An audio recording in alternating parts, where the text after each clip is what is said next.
que seas mi universo. No quiero darte solo un rato de mi tiempo.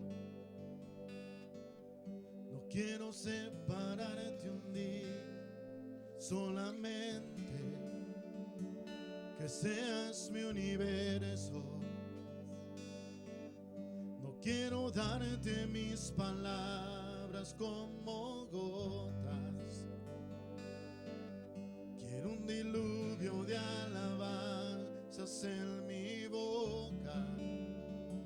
Que seas mi universo,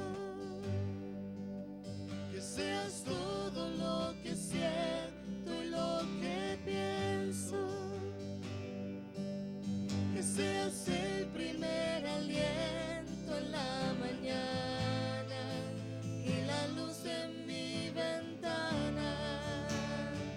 Que seas mi universo, que llenes cada uno de mis pensamientos. Que tu presencia y tu poder sean mi alimento. Oh Jesús, es mi deseo, que seas mi universo. No quiero darte solo parte de mis años.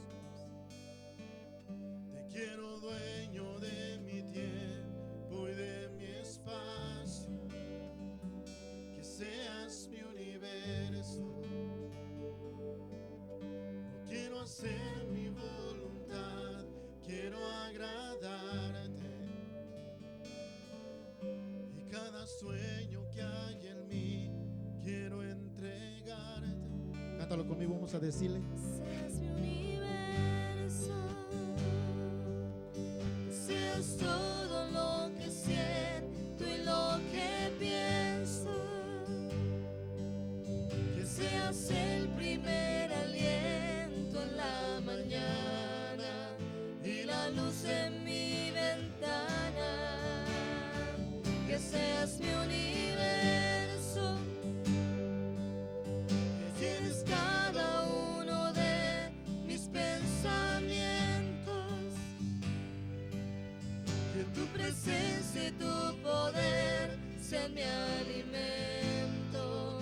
Oh Jesús, es mi deseo, que seas mi universo.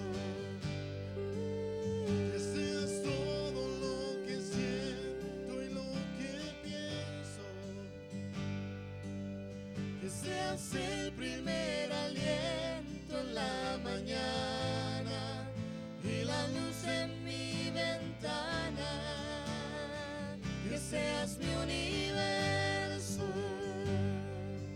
que llenes cada uno de mis pensamientos. Que tu presencia y tu poder sean mi alimento. Oh Jesús, es mi deseo, que seas mi universo.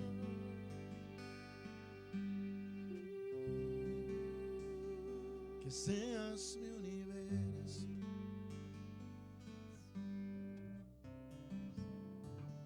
Que seas mi universo.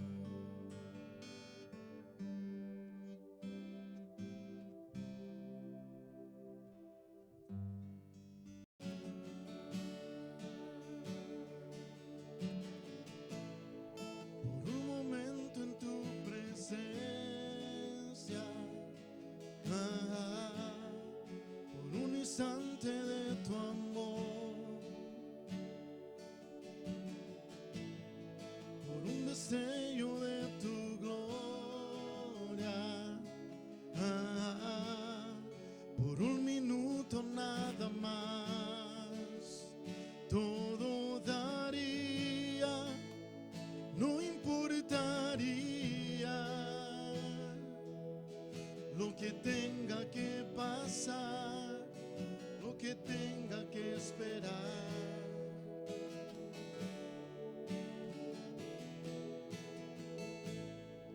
Por un momento en tu presencia,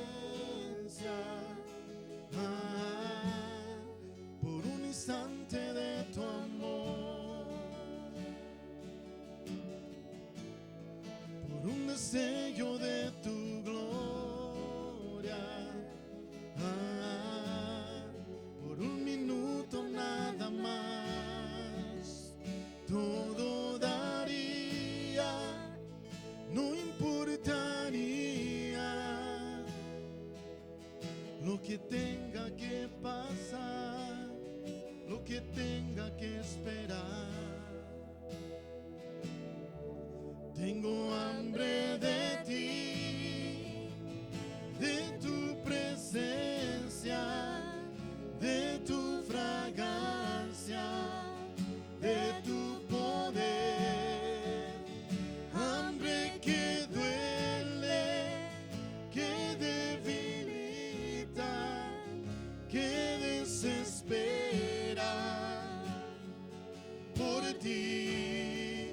Tengo hambre de ti, de tu presencia, de tu fragancia, de tu poder. Hambre que duele, que debilita, que desespera por ti. Por un momento en tu presencia, por un instante de tu amor, por un destello de tu gloria, por un minuto nada más, todo daría, no importaría lo que tenga que pasar, lo que tenga que esperar. Tengo hambre de ti, de tu presencia, de tu fragancia, de tu poder. Hambre que duele, que debilita, que desespera por ti. Tengo hambre de ti, de tu presencia, de tu fragancia, de tu poder. Hambre que duele, que debilita, que desespera por ti. Tengo hambre de ti,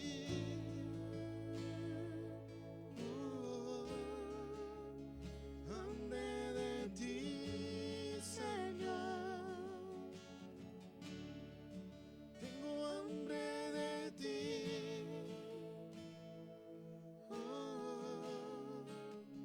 hambre de ti, Señor Jesús. Tengo hambre de ti,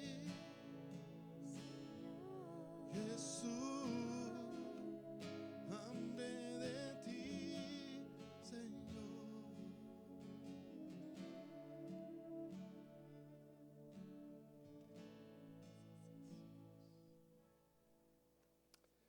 Y aquí estamos, Señor, en tu presencia, ansiosos de oírte a ti, de oír tu palabra.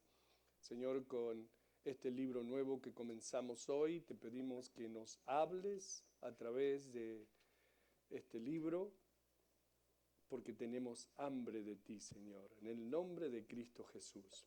Amén, amén. Salúdense unos a otros. Así que con ese pequeño trasfondo, vamos directamente al libro o carta donde Pablo se presenta de esta manera. Versículo 1. Pablo, siervo de Dios. La palabra griega del original que esto fue escrito para siervo es la palabra doulos o doulos, lo cual significa esclavo. Un título de humildad, pero a la vez es un título para sentirse orgulloso. Porque ¿qué posición más grande o más importante puede tener alguien que ser el siervo de Dios, del Dios vivo, eterno, el creador del universo? No hay posición más grande. Así se ve Pablo, quien comienza su carta dirigida a Tito, declarándose a sí mismo como un esclavo de Dios, pero un esclavo en el mejor sentido de la palabra. Porque esta palabra griega, doulos, usada aquí, siervo o esclavo, se trata de una esclavitud con gusto. En el tiempo de la esclavitud, y de acuerdo a las leyes de Dios para los judíos, una vez que servías como esclavo, por cierta cantidad de años, podías quedar libre. Creo que el periodo era 7 años. Pero tenías la opción de continuar sirviendo a tu amo como agradecimiento o porque no te querías mover de allí, porque tus hijos eran bien educados. Entonces tú decidías convertirte en un doulos, un siervo con gusto. Pablo era un siervo de Dios, pero con gusto, no por obligación, no para que los demás lo vieran. Lo hacía con deseos, con amor. Pablo, siervo de Dios y apóstol de Jesucristo. Bueno, sabemos que apóstol significa enviado. Así que Pablo es un enviado, es un misionero de Cristo Jesús. Ahora, las calificaciones para ser un apóstol de Cristo Jesús eran que debían haber sido elegidos por Jesús personalmente.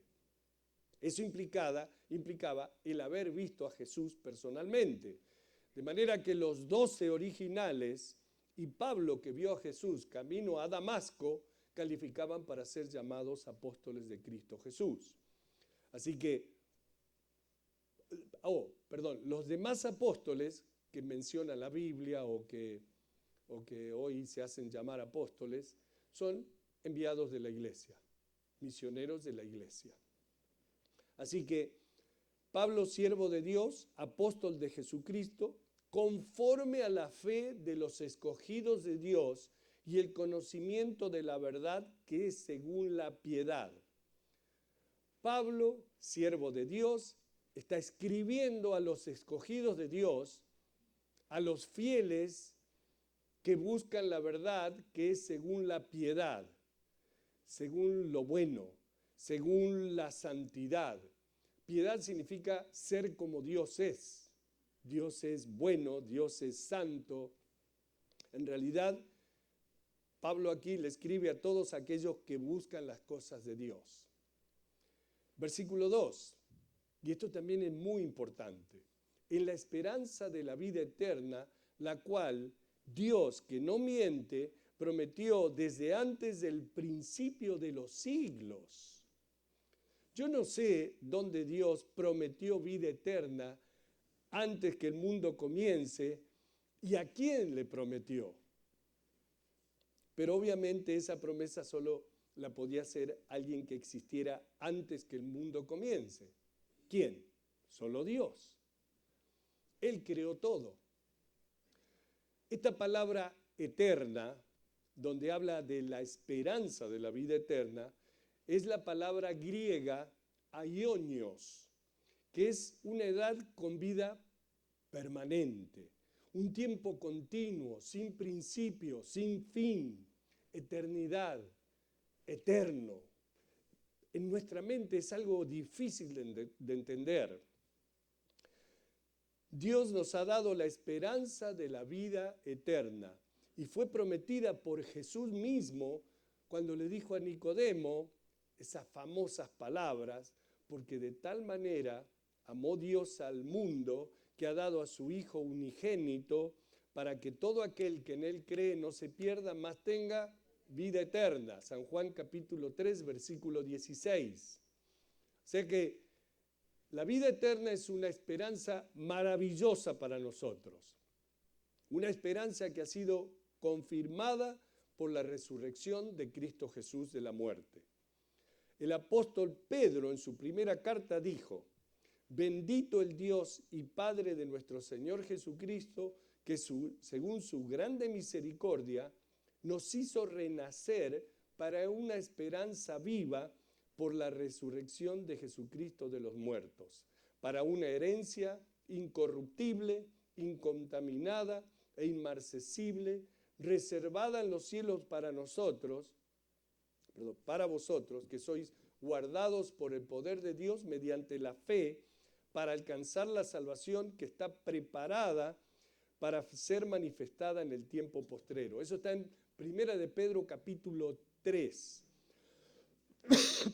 Perdón. O sea que hay una promesa en la Biblia para aquellos que creen en Cristo Jesús, que Dios les dará el don de la vida eterna por creer en Cristo Jesús. Recibimos vida eterna. Es más, el apóstol Juan, en 1 de Juan 5, dice: y este es el testimonio que Dios nos ha dado, vida eterna, y esta vida está en su Hijo. De manera que es razonable asumir que esta promesa de vida eterna es una promesa válida. Si prestamos atención a la naturaleza, vemos que Dios ha creado en la naturaleza la misma esperanza de la resurrección en los principios de la naturaleza. Por ejemplo, cuando sembramos una semilla en la tierra, la semilla primero muere antes de entrar en una nueva vida, porque lo que sale de la tierra no es igual a lo que sembraste. Lo que sembraste fue una simple semilla y luego Dios le da el cuerpo que a Él le parece. ¿Se han dado cuenta de eso, no? Siembras una semillita, se vuelve un bulbo feo, horroroso, y después sale una flor preciosa con un aroma hermoso, como las flores que ya ni me acuerdo cómo se llaman, las que me gustan, nardos, como los nardos. Así que en el caso de la resurrección de la muerte que leemos en las Escrituras, sabemos que lo que fue sembrado en corrupción se levantará en incorrupción. Lo que fue sembrado en debilidad será levantado en poder. Lo que fue sembrado en deshonor será levantado en gloria. Lo que fue sembrado como un cuerpo natural será levantado en un cuerpo espiritual. Ahora, ¿han prestado atención alguna vez a la metamorfosis de los animales? Por ejemplo, la rana, la mariposa. Yo sé que la mayoría de ustedes conocen la mariposa monarca, especialmente los de Michoacán. Bueno, el proceso de la mariposa monarca comienza de millones y millones de huevecillos que pone la mariposa, donde en aproximadamente 4 y 12 días después emergen unos gusanitos o larvas o también orugas conocidas. Esos gusanitos se alimentan de su cascarón y posteriormente de la superficie de la hoja en donde estaba el huevo. Ahora, al crecer, al madurar, la larva ya tiene cerca de 4 centímetros de largo y franjas de color negro y amarillo naranja en el cuerpo, y se la pasa devorando las hojas enteras. Las larvas u orugas tienen un aparato bucal tipo masticador, también tienen patitas cortas y unas glándulas que producen seda, la cual les sirve para tejer el capullo, donde se transforman en ninfas o crisálidas. Todo esto lo saqué de internet, no se crean que... Porque ya veo algunas caras de dónde... Y es dentro del capullo donde las crisálidas llevan a cabo la metamorfosis. A lo largo de 3 semanas cambia de piel 5 veces, hasta que llega el tiempo determinado donde esa crisálida comienza a zarandearse y moverse con movimientos compulsivos hasta romper el capullo y comienza a desplegar unas hermosas alas doradas con vivos negros y blancos que inmediatamente comienzan a moverse y a levantar su vuelo. Ahora, lo que sucedió fue una metamorfosis en naturaleza.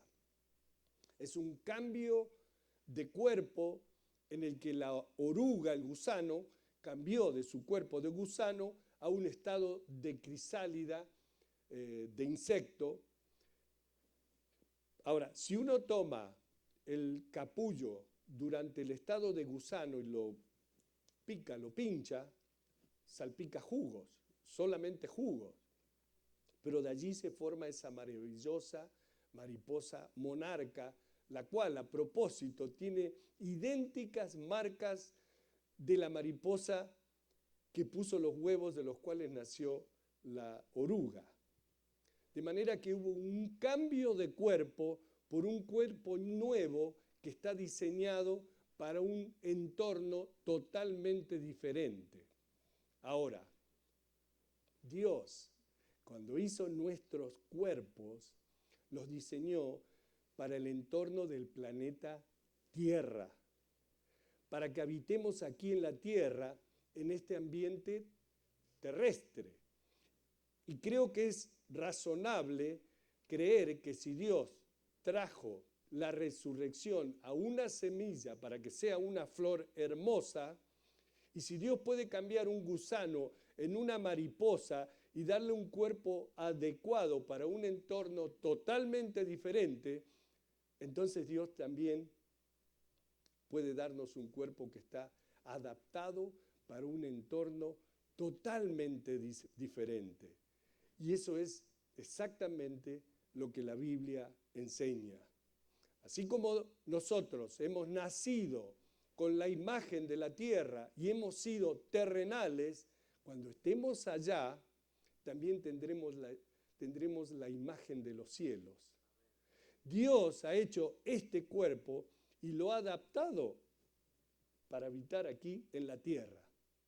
Pero sabemos que cuando este tabernáculo terrenal, nuestro cuerpo se disuelva, tendremos un edificio de Dios, no hecho de manos y que es eterno en los cielos.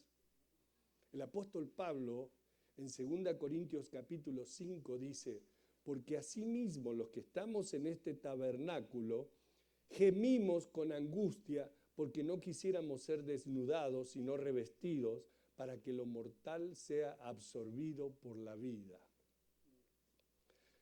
La Biblia enseña que para los hijos de Dios no hay muerte, solo hay una metamorfosis, un cambio de cuerpo donde me mudo de la carpa, de la casa, de una casa, de este cuerpo terrenal, a un cuerpo celestial. Esa es la esperanza de la vida eterna. Un nuevo cuerpo preparado para mí por el simple hecho de mi fe, por creer y confiar en Cristo Jesús. Qué regalo maravilloso y qué gloriosa esperanza tenemos. Ahora, aparte de Jesús, no tenemos otra esperanza más allá de la vida. Aparte de ese lapso de, ¿cuánto vivimos? 60, 70, 80, 90 años más o menos que vivimos. No hay otra esperanza. La triste realidad para los no creyentes es: vive la vida tratando de realizar tus propios placeres, porque cuando mueres se acabó todo. Mucha gente piensa así. Eso es todo lo que puede mirar hacia adelante. Pablo dijo que si nuestra esperanza estuviera únicamente en este mundo, sería algo miserable. Y yo le puedo también decir mi propia verdad. Si yo pensara que todo propósito de nuestro ser se cumpliera en esta vida, aquí, hoy, donde vivimos, y uno viera alrededor para ver lo mejor de Dios, pensaría que sería miserable también, con todas las cosas que están pasando a nuestro alrededor. Pero ¿saben una cosa? Tengo una esperanza que me sostiene cuando las cosas están en contra de mí o cuando estoy desanimado. Hay una esperanza que me guarda, que me guía, que me da fuerzas para seguir adelante. La esperanza, hermanos, es vital, vital. Es muy importante en la vida para seguir adelante. Es más, es asombroso cómo la esperanza puede hacerte seguir adelante. Creo que ya lo he compartido antes sobre los experimentos que realizaron con unas ratas en Noruega, de donde se han sacado conclusiones muy interesantes. Esto también lo pueden encontrar en internet. Pongan ratas de Noruega. Tomaron ratas y las pusieron en tinas llenas de agua y constantemente las rociaban con agua para que no pudieran darse vuelta y flotar sobre su espalda. Al no poder flotar, las ratas se ahogaban en 17 minutos. Luego, con otro grupo de ratas, cuando ya estaban a punto de ahogarse, tomaban algunas de las ratas, las sacaban de la tina, las regresaban a sus jaulas, las alimentaban y las dejaban vivir de manera normal nuevamente. Y más tarde, cuando ya habían recobrado totalmente su salud, las ponían nuevamente en las tinas bajo las mismas condiciones.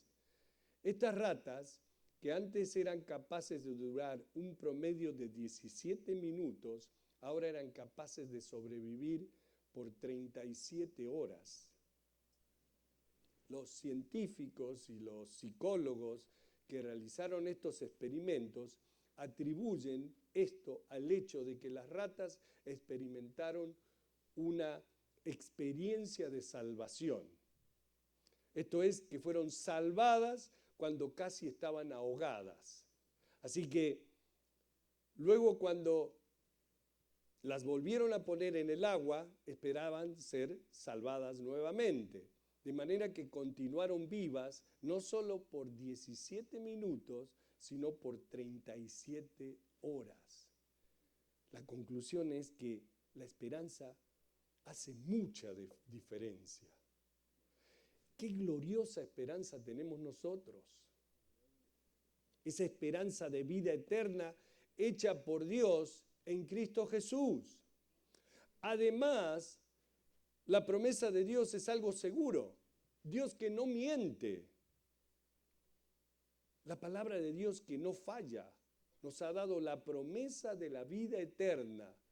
Y por lo tanto, vivimos con la esperanza de vida eterna, la cual Dios, que no miente, nos ha prometido desde antes que el mundo comience.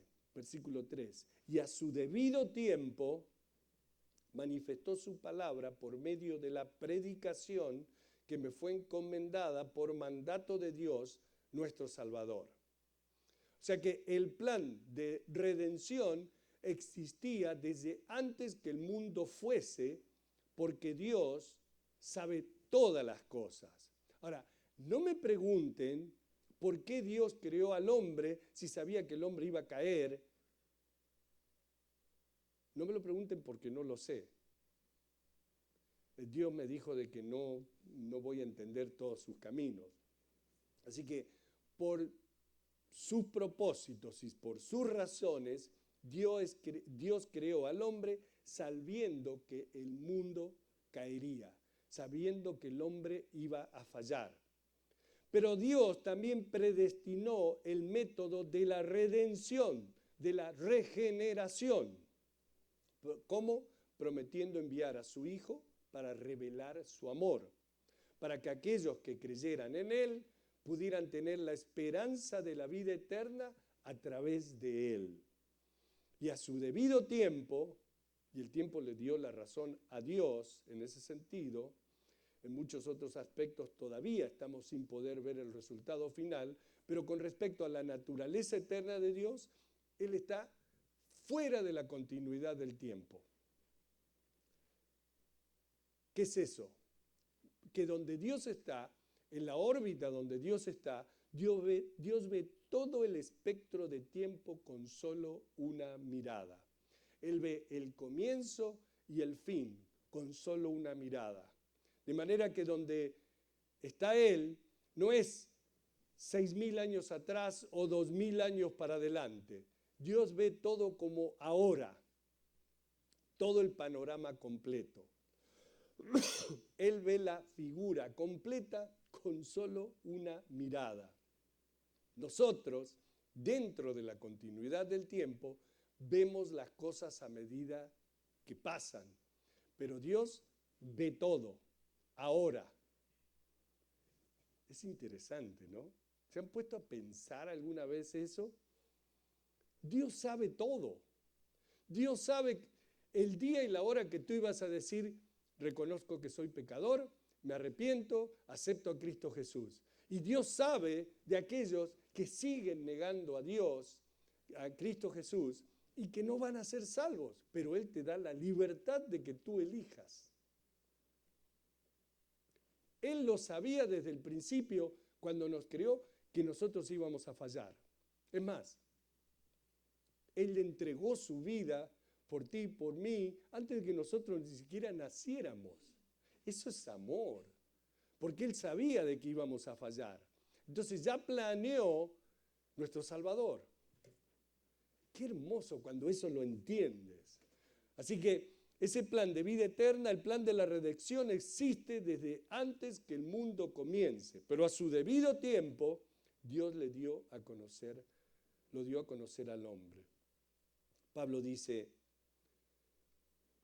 y a su debido tiempo manifestó su palabra por medio de la predicación que me fue encomendada por mandato de Dios, nuestro Salvador. Y aquí el saludo a Tito. A Tito, verdadero hijo en la común fe, gracia, misericordia y paz. Al igual que la carta a Timoteo, Pablo habla de la gracia junto con la misericordia y la paz. Ese era un saludo muy común en las cartas de Pablo. Y creo que es el saludo correcto, porque si no conocemos la gracia de Dios, no podemos conocer la paz de Dios. ¿Qué es gracia? Bueno, gracia es recibir algo que no nos merecemos. Misericordia es no recibir lo que nos merecemos. Como pecadores, ¿qué nos merecemos? Nos merecemos la muerte. Por misericordia, Dios nos perdona los pecados. Ahora, por gracia, no solamente nos perdona, nos da la vida eterna, nos da el Espíritu Santo que nos guía continuamente, y a la vez somos llamados hijos de Dios. Y somos herederos de las cosas, de los tesoros de Dios. Eso es la gracia. Ahora, cuando entiendo eso, recién puedo tener paz. No puedo tener paz no sabiendo lo que va a pasar conmigo. Si me muero hoy, ¿qué va a pasar conmigo? Pero como sé que por la gracia de Dios soy salvo, vivo en paz. ¿Por qué? Porque tengo esperanza de vida eterna. Tú debes vivir de esa manera, sabiendo que por creer en Cristo Jesús eres salvo. y tienes esa esperanza de vida eterna, que vas a vivir acá, algunos hasta los 91 ya, y sigue yendo al gimnasio, y cada día está mejor.